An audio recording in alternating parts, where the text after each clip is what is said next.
In today's video, I'm going to teach you how to configure the shipping options in your payment form to streamline your checkout process efficiently. This is a crucial step for any online store owner, as it ensures your customers have a reliable way to know what their shipping costs will be, potentially increasing your sales and customer satisfaction.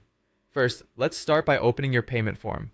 This is where all the magic happens, so make sure you have access to your form builder platform. If you're using software or a service, navigate to the specific area where your payment forms are created or edited. Once you have your payment form open, take a moment to scan through it and familiarize yourself with the layout. If you are new to this platform, it could be beneficial to explore the different fields and settings to ensure you have a good understanding of where everything is located. Next, you will need to select the shipping option within the payment settings. Typically, you'll find this under a section labeled Shipping or Delivery within your settings menu. Selecting this option is crucial because it's where you'll determine how your customers will view their shipping choices. If you're unsure, many platforms offer help guides or support to direct you to the exact location. This step is all about ensuring that your customers can clearly see what options are available to them, so take your time to make sure you are selecting the correct settings.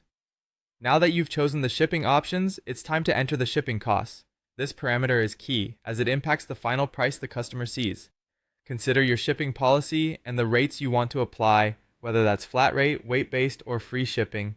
Think about your business model and customer base when determining these costs. Be clear and concise, as transparency here can lead to greater trust from your customers. Input your values carefully, double-checking for any errors to avoid potential issues later on. Finally, remember to save your changes. This might sound like a simple task, but it's one of the most crucial parts of the process.